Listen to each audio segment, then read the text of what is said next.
He's an art historian, he's a curator, he's an art critic, and also he's an artist. What he left behind is a body of work. First in graphic arts, in his prints. Secondly, his writings.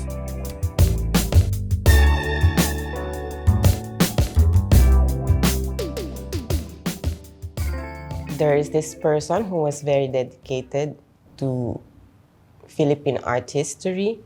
He helped a lot of artists become very famous, and most of them are national artists now. He and my mother worked on book projects. She contributed photographs for the book, started with Tolentino, Manansala, Sanso, Sobel, and many more. I think he started out while teaching at UP. He wanted to document Filipino painters because it was a way of putting to use what he learned in Harvard, which is art history. And at that time, there were not many books about Filipino artists.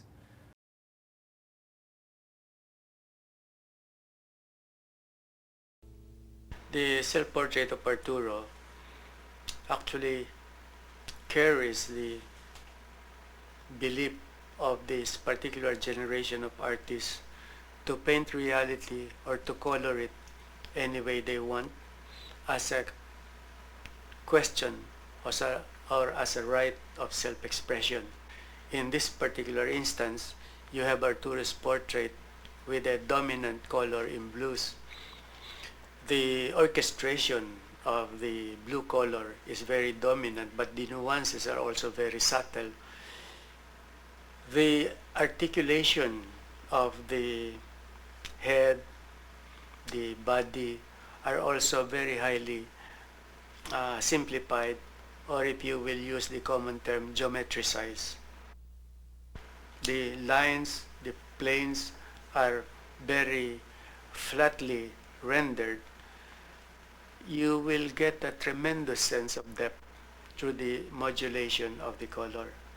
This is an achievement that you can only attribute to a very mature artist.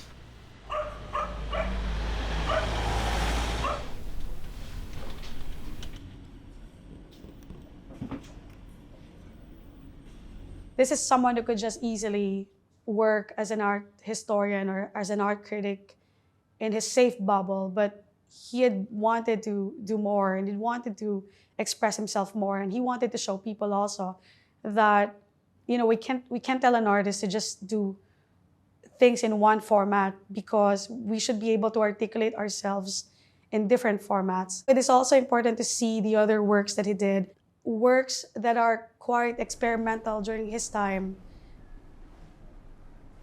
We can say that he's a pioneer of the moving image. His work that is now in the collection of the National Gallery of Singapore is actually the earliest moving image in the gallery's collection during the time.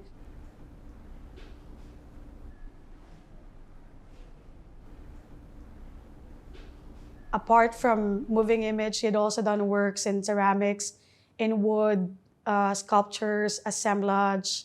So he's known to have resuscitated the process of woodcut relief in printing. When he started the small editions, everything was done by hand.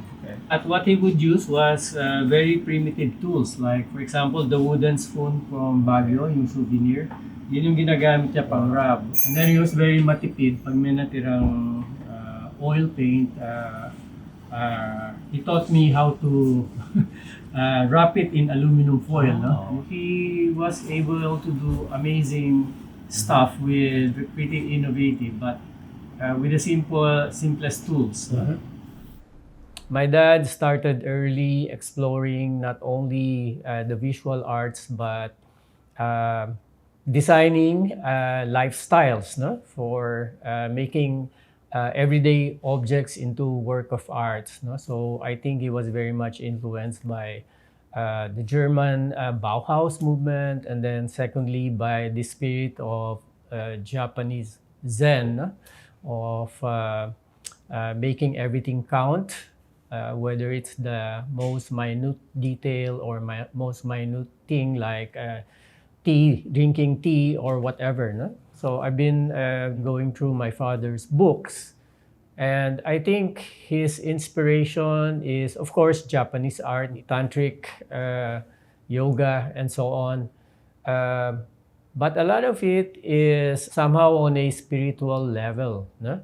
In one aspect, you can call it almost sacred. And I think this reflects in the artworks. No? He was a very disciplined person, and he was very focused. No? That comes from the training in Minnesota, in Harvard. So even when he was in Harvard, he found time to do his own art. No? I think that's the most important lesson of Rod is don't settle for mediocrity. Life was very rich because of his emphasis on avoiding mediocrity. He's very Filipino, and he loves women. He'll incorporate his love for women by making the women lovely or with a beautiful body. His composition, how he puts everything together, his colors, how he imagines how to put everything together. It has to be shown to the young people, most especially that there was an artist who did things like this.